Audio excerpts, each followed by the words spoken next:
Applaudissements.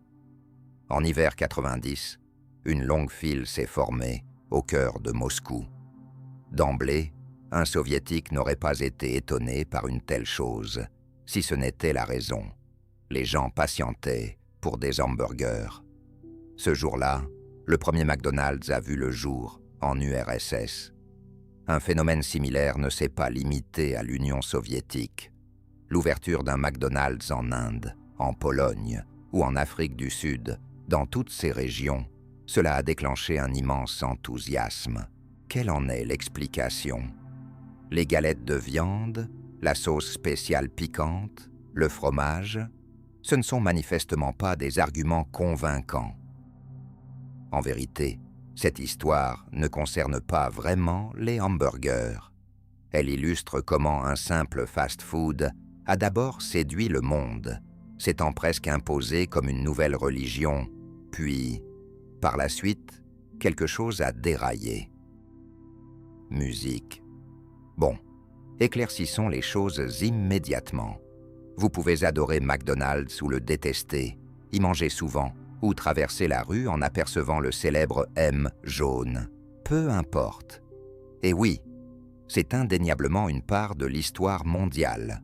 Pourtant, il y a 70 ans, lorsque le premier McDonald's a ouvert, tout était différent. Pas de signe jaune, pas de Big Mac, pas de Ronald McDonald. Juste deux frères malchanceux dans les années 20, Richard et Maurice McDonald. Tels d'autres aventuriers, ils se dirigent vers Los Angeles.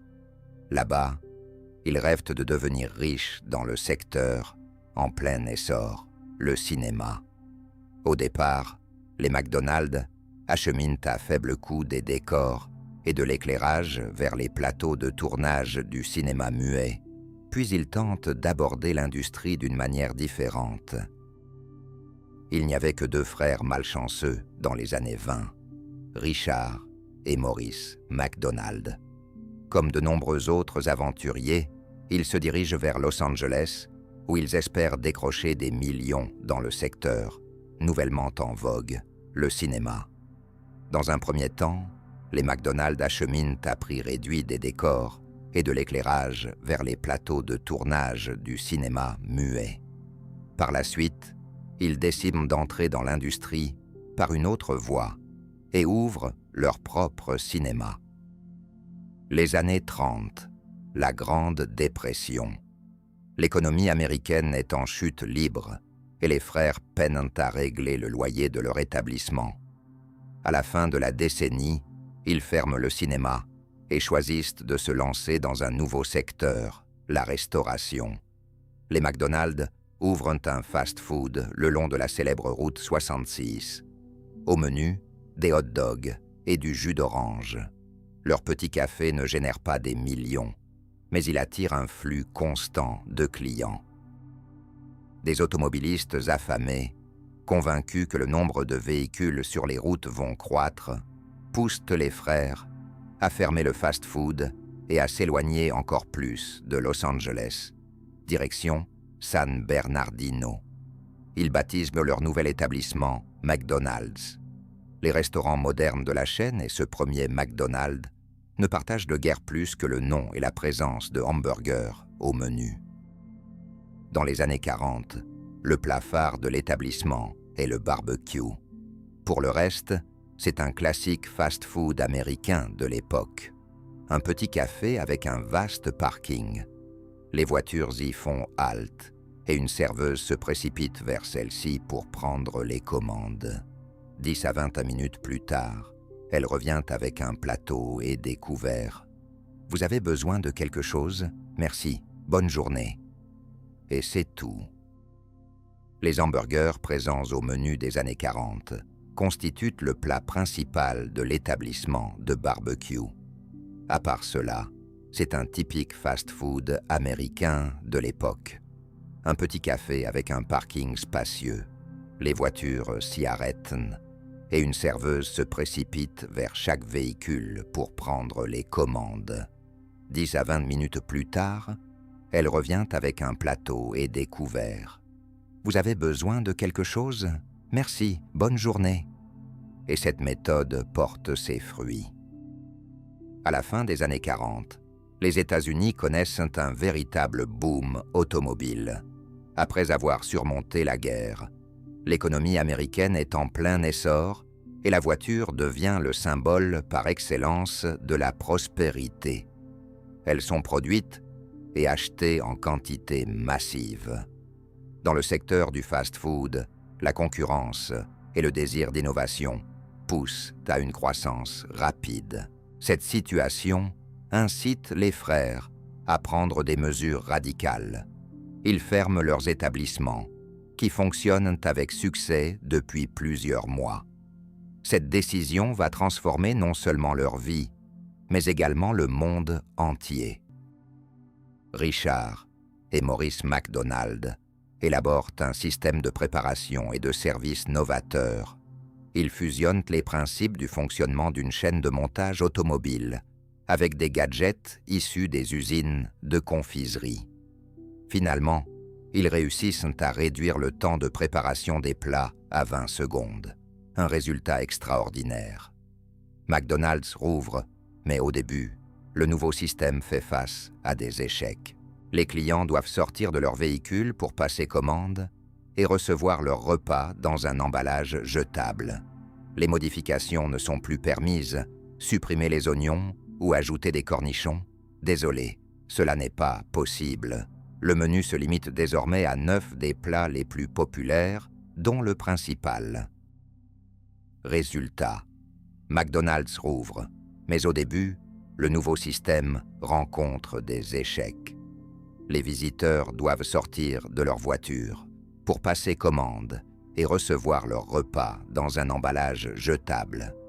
Les clients ne peuvent plus apporter de modifications, enlever les oignons ou ajouter des cornichons. Désolé, cela n'est pas possible. Le menu se compose désormais uniquement de 9 des plats les plus prisés, dont les principaux sont les milkshakes, les frites et, bien sûr, les hamburgers. Les frères McDonald parviennent rapidement à surmonter la crise de méfiance du public et leurs principaux atouts résidant dans le format familial de l'établissement, la rapidité et le prix abordable. Pendant de nombreuses décennies, ces éléments seront les principaux facteurs de la popularité de McDonald's. Notez que je n'ai pas mentionné le goût. Dès le premier jour de l'ouverture de McDonald's, sa cuisine n'offrait rien d'exceptionnel, même selon les normes du fast-food, des hamburgers et des milkshakes standards. À cette époque, il existait déjà de nombreux établissements en Amérique proposant un menu similaire. Cependant, le système innovant de service rapide attire une foule de visiteurs. Le restaurant devient extrêmement populaire. Le principal signe du succès réside dans l'apparition d'imitateurs. Rapidement, dans divers États, des restaurants de fast-food s'ouvrent avec un système de service similaire à celui de McDonald's. Certains de ces établissements parviendront également à se transformer en marques mondiales, telles que Burger King ou Taco Bell.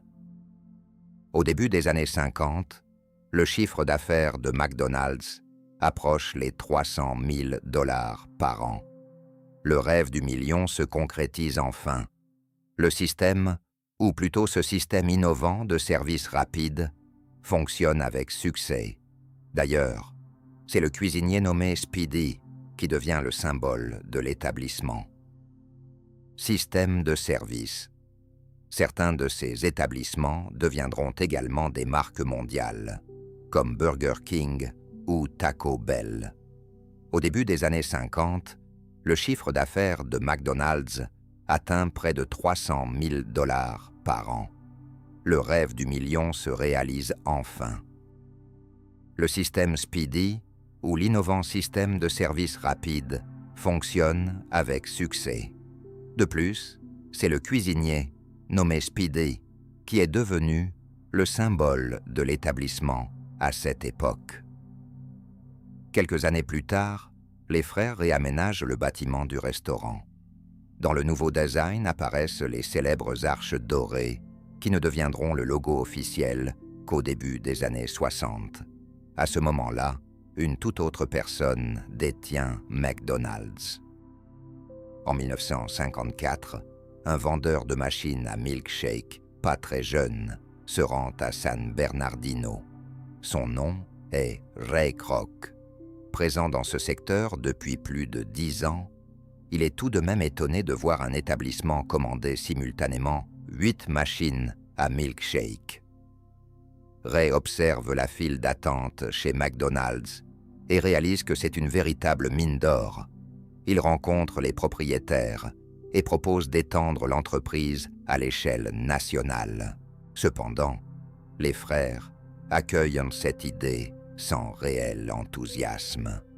À ce moment-là, ils avaient déjà réalisé leur rêve et avaient même vendu plusieurs franchises en Pologne, ne souhaitant absolument pas s'étendre davantage. Plus d'établissements, plus de problèmes, affirmait l'un des propriétaires. D'accord, prenons un moment pour parler de Ray Kroc. C'est cet homme qui va changer McDonald's. Sans enthousiasme, à ce moment-là, ils avaient déjà réalisé leur rêve. Même en Pologne, McDonald's avait vendu plusieurs franchises et n'avait absolument pas l'intention de s'étendre davantage. Plus d'établissements, plus de problèmes, déclarait l'un des propriétaires. D'accord, faisons une pause, ici pour parler un peu de Ray Kroc. C'est à cet homme que McDonald's devra sa domination mondiale. Kroc est le fils d'immigrants tchèques. Pendant la Première Guerre mondiale, alors que Ray avait 15 ans, il a menti sur son âge pour être recruté comme chauffeur pour la Croix-Rouge. Par la suite, durant plusieurs décennies, il s'est consacré à la vente, d'abord de gobelets en papier, puis de mixeurs à milkshake. Ainsi, à 52 ans, il se trouve devant un restaurant de burgers très populaire à San Bernardino, un appareil à milkshake à la main. Dans son cœur, une légère déception l'envahit. Il n'est pas vraiment un échec, mais il avait clairement imaginé accomplir davantage à ce stade de sa vie. Malgré le scepticisme, Ray Kroc réussit à convaincre les frères de lui céder les droits de franchise à l'échelle nationale. Par la suite, McDonald's commence à s'étendre dans diverses régions des États-Unis. Cela se fait selon un modèle de franchise. Autrement dit, des entrepreneurs de différents États achètent le droit d'exploiter le nom de McDonald's. Laissez-moi deviner. Vous pensiez sans doute que les principaux produits de McDonald's sont le hamburger, le soda et les frites. Pourtant, c'est loin d'être le cas. Dans les années 50, Ray Kroc avec son partenaire. Dans diverses régions des États-Unis, l'expansion se fait selon le modèle de la franchise. En d'autres termes, des entrepreneurs de différents États achètent le droit d'exploiter le nom de McDonald's. Laissez-moi deviner. Vous pensiez probablement que les principaux produits de McDonald's sont le hamburger, le soda et les frites. Cependant, c'est loin d'être le cas. Dans les années 50, Ray Kroc et son partenaire élaborent un plan judicieux. Ce plan contribuera largement à assurer la domination mondiale de McDonald's. L'entreprise acquiert le terrain et le bâtiment où sera implanté le futur McDonald's. Et finalement, c'est l'acheteur de la franchise qui en assumera le coût. Jusqu'à aujourd'hui, le principal actif de la société est l'immobilier et non la sauce secrète du Big Mac. Au début des années 60, une forte tension apparaît entre les frères et Kroc. Dans une certaine mesure, l'un des fondateurs avait raison. L'augmentation du nombre de restaurants entraîne plus de problèmes. Selon le contrat, Kroc ne disposait pas d'un pouvoir total et devait valider chaque décision avec les McDonald's. D'une part, cela impactait considérablement ses bénéfices, et d'autre part, cela freinait le développement rapide du réseau. En 1961, Kroc acquiert McDonald's des fondateurs pour 2,7 millions de dollars. En équivalence moderne, cette somme pourrait être facilement multipliée par 10. Il y a quelques années, un film hollywoodien nommé The Founder est paru, se concentrant principalement sur la figure de Kroc. Des acteurs renommés et un film captivant, mais peut-on vraiment considérer Ray Kroc comme... Kroc acquiert McDonald's des fondateurs pour 2,7 millions de dollars. En équivalence moderne, cette somme pourrait facilement être multipliée par 10.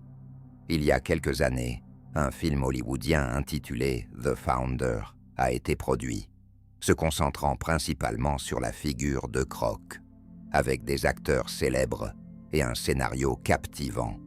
Mais peut-on vraiment considérer Ray Kroc comme le véritable fondateur? Après tout, ce sont les frères McDonald qui ont créé le restaurant et le système. D'une part, Ray Kroc se présente comme un personnage négatif.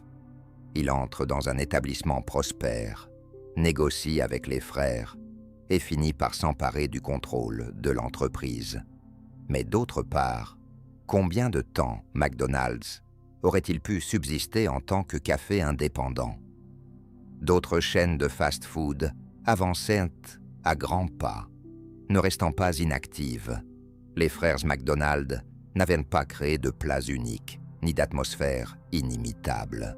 Leur système de service rapide pouvait être reproduit par n'importe qui. Quoi qu'il en soit, les restaurants conservent toujours le nom des premiers propriétaires. Mais c'est vraiment Ray Kroc que l'on peut considérer comme le véritable fondateur de l'empire McDonald's.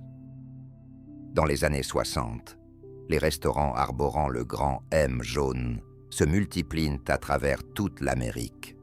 Et dans les années 70, leur expansion à l'étranger commence.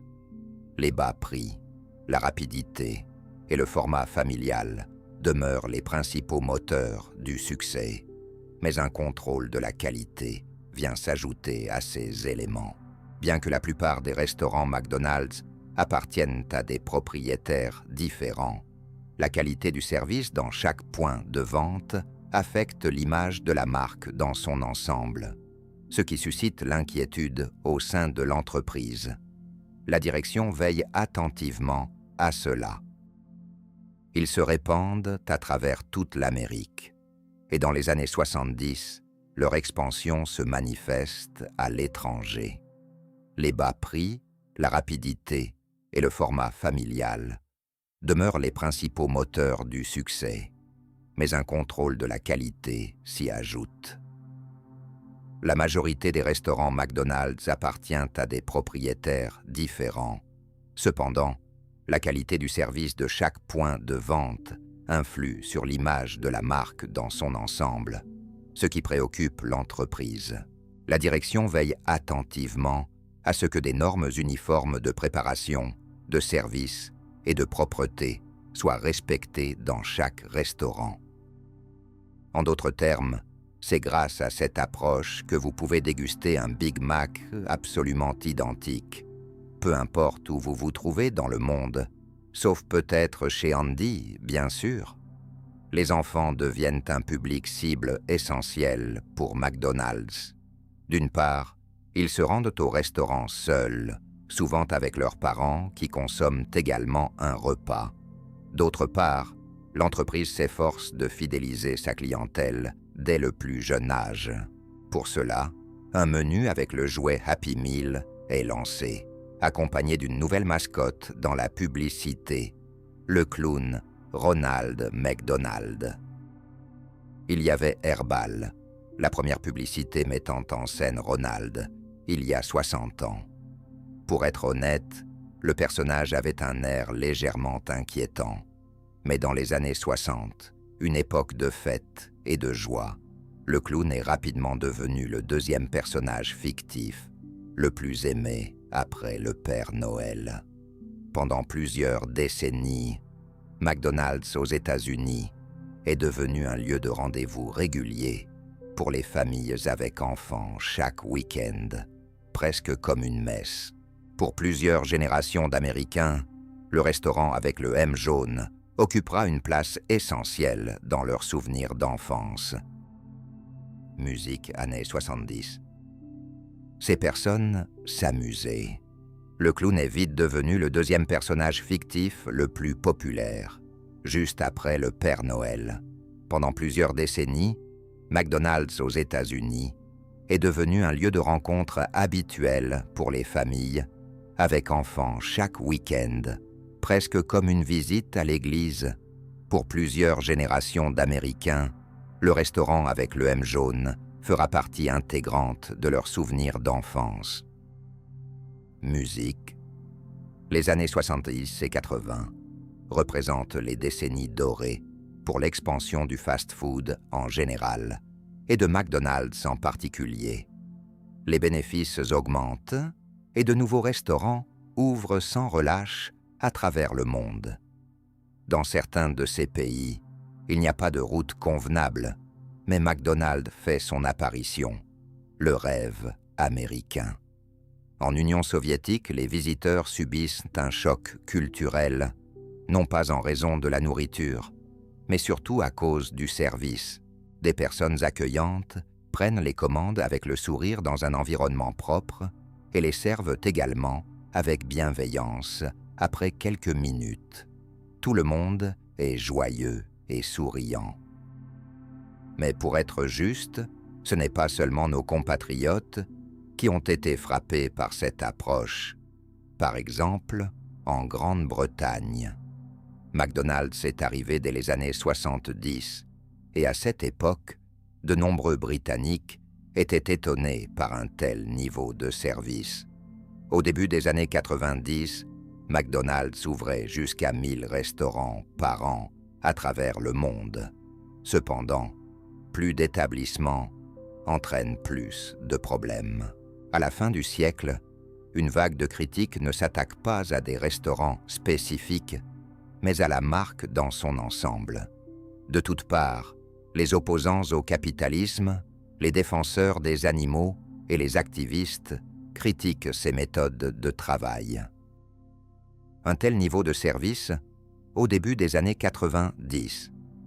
McDonald's ouvre jusqu'à 1000 restaurants par an à travers le monde. Cependant, plus d'établissements signifie plus de problèmes. À la fin du siècle, une vague de critiques ne cible pas des restaurants spécifiques, mais la marque dans son ensemble. De tous côtés, les opposants au capitalisme, les défenseurs des animaux et les activistes remettent en question les méthodes de travail de l'entreprise. Mais surtout, c'est l'essence même de McDonald's qui est remise en cause. Les gens critiquent le fast-food. Un rôle clé dans cette vague de critiques a été joué par le film documentaire Super Size Me. En résumé, il s'agit d'un défi de 30 jours. Le protagoniste ne consommait que de la nourriture de McDonald's pour le petit déjeuner, le déjeuner et le dîner. Au cours de ce mois, il a suivi ses indicateurs de santé et a consulté un médecin. Spoiler, sa santé s'est fortement détériorée en seulement 1 mois. Je sais, cela ne semble pas être une grande révélation. Le fast-food n'est pas la chose la plus saine. Merci, capitaine. Aujourd'hui, la plupart des adultes sont conscients de la quantité de sel, de sucre et de calories présents dans le menu de McDonald's. Mais au milieu des années 2000, c'était une histoire totalement différente. À cette époque, le film est devenu un véritable événement et a incité de nombreuses personnes à comprendre que le fast-food peut être nuisible. McDonald's, en tant que leader du marché, subit le principal impact et intègre davantage de salades, de fruits et de légumes dans son menu. Voici de la nourriture saine, voici de la nourriture malsaine. Mangez ce que vous voulez, l'important, c'est d'être chez nous. Et cette nouvelle politique aurait pu fonctionner, mais le problème s'est révélé beaucoup plus complexe, la nouvelle génération. Et cela amène de nombreuses personnes à comprendre que le fast-food peut être nuisible. McDonald's, en tant que leader du marché, subit le principal impact et intègre davantage de salades, de fruits et de légumes dans son menu. Voici de la nourriture saine, voilà de la nourriture malsaine.